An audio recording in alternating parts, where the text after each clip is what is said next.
Hey, what is up guys, my name is Runefire, and we have another tutorial for today.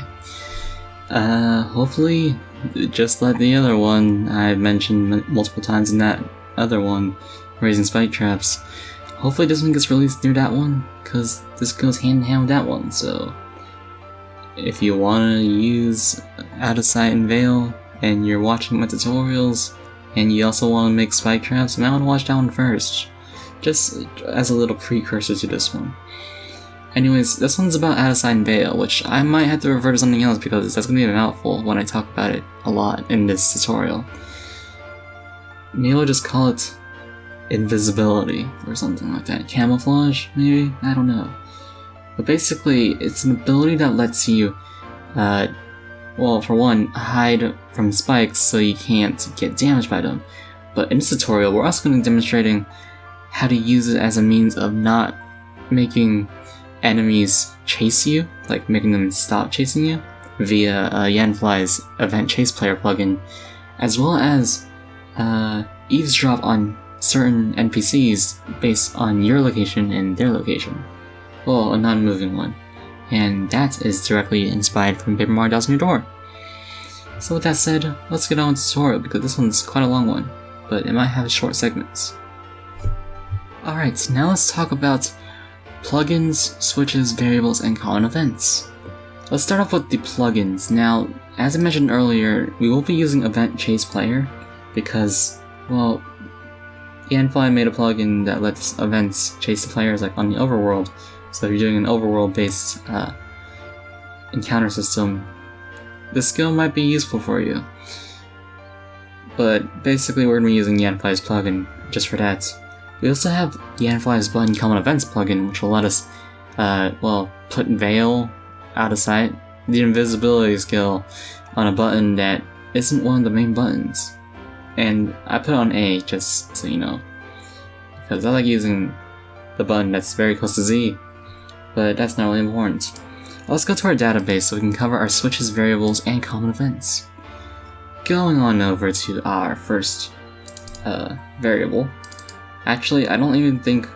Yeah, we don't actually have a variable for this one. We're using the same variables as last tutorial. Map X, map Y, but for clarity, we are going to actually using... We're not going to be... I copied over the event using map X and map Y for this tutorial, so you won't have to look back at the previous tutorial to do so. Anyways, going to our switches, we have, I believe, yep, 2.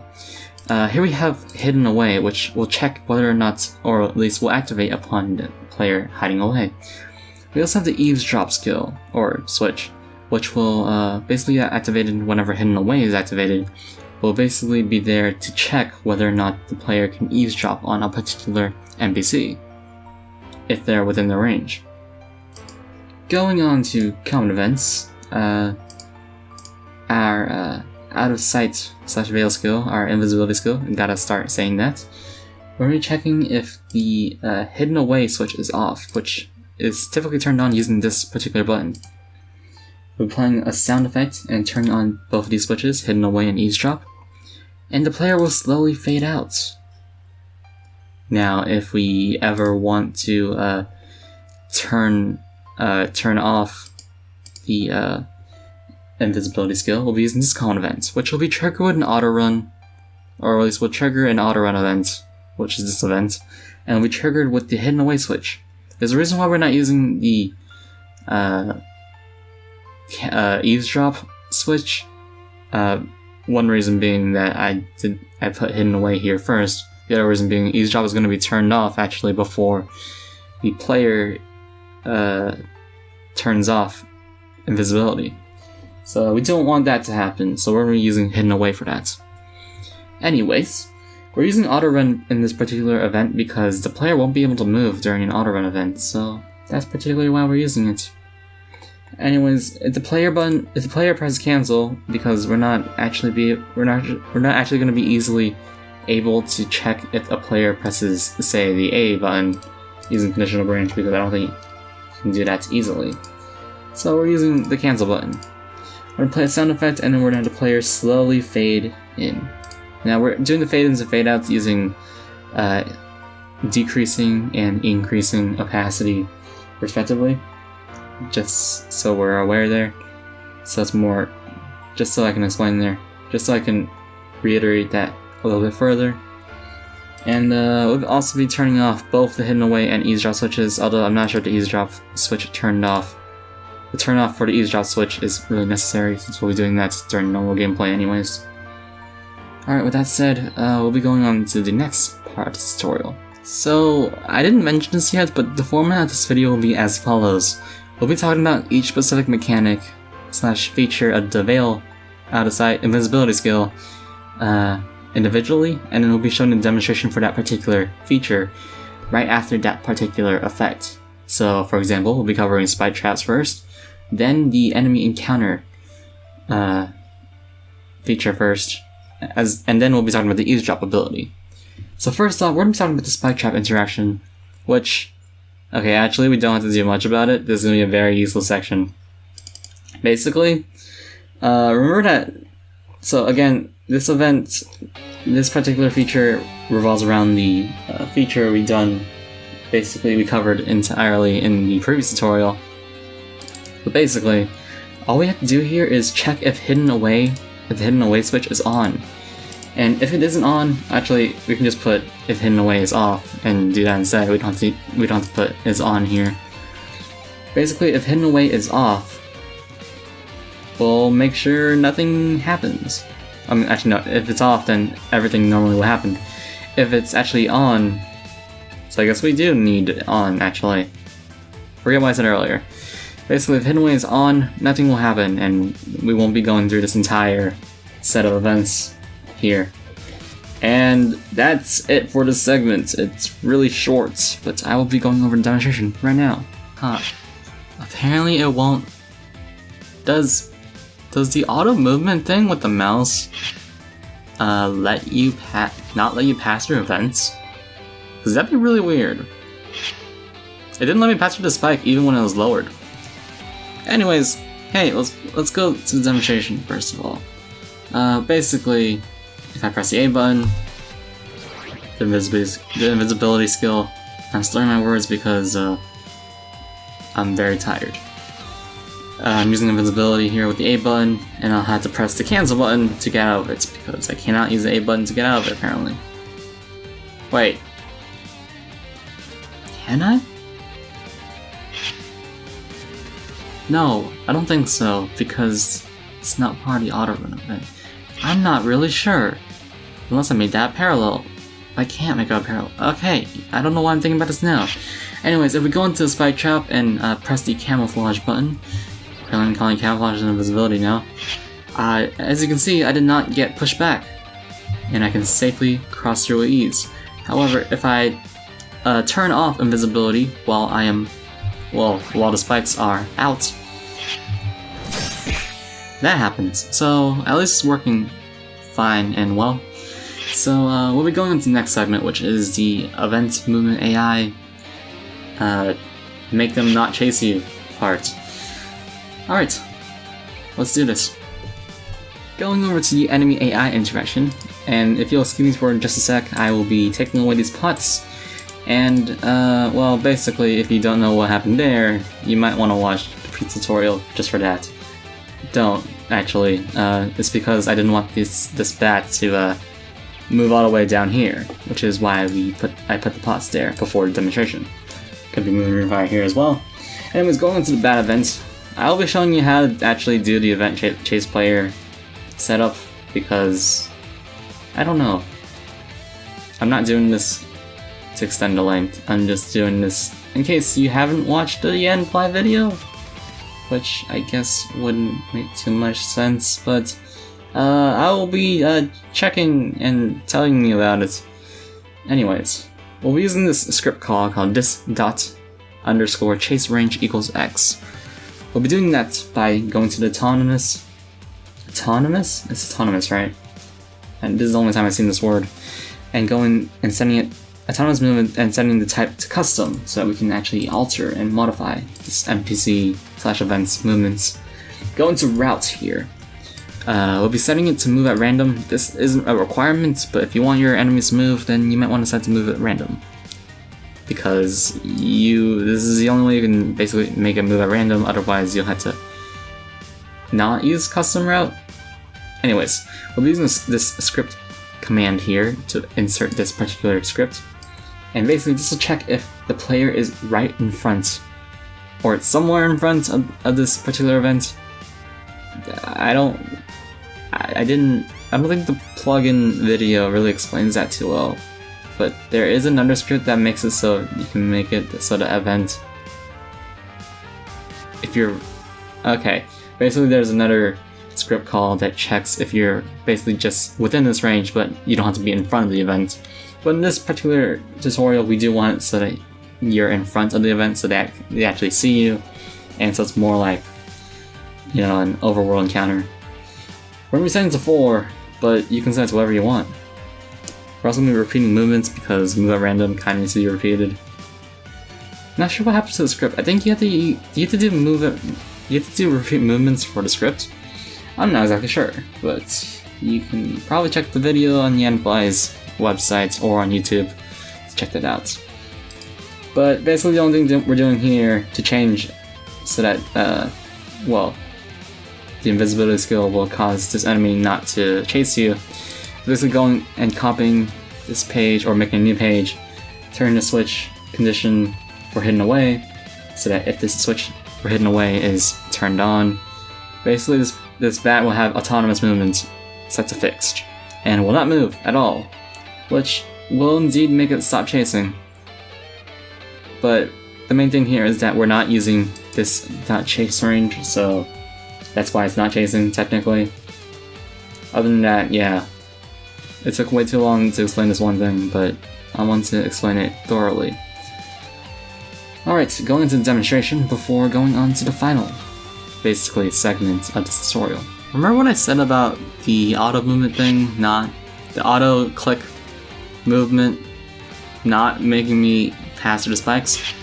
Yeah, that works now. Anyways, if we go within this bat's vision range here, you can see that makes a sound effect and chases us. It'll keep chasing us until we either step out of its vision range or use invisibility skill. Although we may find ourselves in a bad situation when we get out of it and the bat is still within eye vision range, or actually we're in vision range of the bat. But hey, you know what? It kind of works. Though that will have to be dependent on your enemy's AI on the map. Man, I'm just realizing it now, but I forgot to talk about priority frequency with the bat event. Man, I'm really bad at this stuff. Anyways, next demonstration, we'll be going on to the eavesdropping part, so look out for that. Alright, going into the final segment here. Apologies if that last segment was a bit long, because it shouldn't have taken that long. Anyways, going to the last segment here, we're going to be talking about the eavesdrop mechanic. Now, in Paper Mario 2000 Year Door, there was a little section where you had to use Vivian's ability, Veil, to hide away from some crows that will be whispering about Dupless, the boss of Chapter 4. I know this by heart because I remember that game very well. For better or for worse, because that general white part is not fun. Anyways, going back to this part, we have a little event here for the slime, which, well, when you talk to it, basically it'll say, oh, this monster is too shy to speak. Obviously, definitely different from 1000 Year Door. It was just crows mumbling to each other.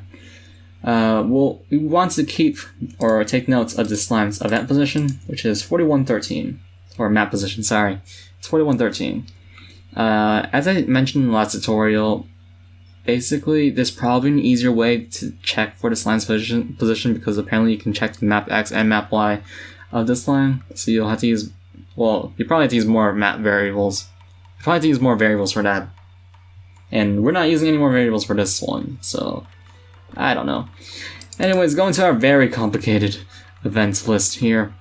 We'll only have this turn on when eavesdrop is turned on. We'll have the trigger be auto run, so basically, Well, this won't matter because the player will have another auto run event, which is the common event, occur at the same time, which means they'll not be able to move regardless.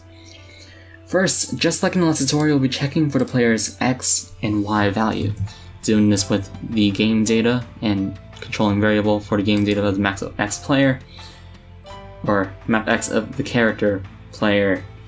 I don't know how to explain this part. We're checking for the game data of the player's map X value, and we'll be doing that for Y as well. Now, based on the slime's map position, this is where things get complicated. We'll be checking if we're within a 7x7 radius around the slime. Now, was that intentional? No. Technically, I was trying to make a way so you can go in like a diamond shape, like 3 tiles to the left here, but okay, how do I explain this? Kind of like if you're attacking with a longbow in Fire Emblem. That doesn't help actually. Basically, I wanted like a diamond shape around the slime, not like a square shape. So you could eavesdrop if you're on this tile right here, but you wouldn't be able to right here, despite the fact that it is 1 tile above this tile, which would be within eavesdrop range for this tutorial. But in this tutorial, that would be way too complicated, so I'm doing this one where it's just a square around the entire enemy. 7x7 radius, which is, well, it's 7x7 radius centered on the slime, so it's 3 to the left, 3 to the right, and, well, 3 down, 3 up. Well, that's, you know what, never mind. It's too complicated for me to explain. First, we'll be checking if the player X value is greater or equal to 38. Well, 38 is 3 less than the slime's X position, which is why we're using 38. Then we're checking if the X value is less than or equal to 44. Again, 3 more than the slime. Player Y is greater than 10, 3 less than the slime, less than or equal to 16, 3 more than the slime, etc, etc. You get the drill. If all those conditions are met, we'll be having a message play. And then we'll be turning out the eavesdrop switch because we don't want the slime to repeat its speech because it is an auto run event. However, if no event, or at least none of the conditions, or if not all the conditions are met, we'll be turning off the eavesdrop switch entirely. Because there's no point in checking again if we're not going to be moving, according to this note here. I put a lot of notes for this tutorial. Another one, but it doesn't really matter. You know what? Let's go to the demonstration. I'll explain a problem I had earlier. These demonstrations are actually recorded in one simultaneous opening of the playtest. But we'll be walking over all the way to the slime here. Hopefully with my relaxing voice, because I don't really like yelling when I'm very tired. I don't really yell though. Anyways, if you press invisibility button here, you can see it doesn't really do much. Now if we step here, the slime will actually talk and say stuff. Although, you may have noticed that whenever I have invisibility skill, things in the game start to lag. I don't know why that is. Oh well. Anyways, basically anything within a 7x7 box, again, will trigger this slime to talk. If we stand here, for example, which is 4 away from him to the right, he won't speak. If we stay here, for example, he definitely won't speak. It has to be in a 7x7 square radius around him. I don't know why the crows... Well, I guess... Yeah, I don't know why the crows... Well, I guess the crows only talk when Mario's around and doesn't your door. It's not really important right now, though.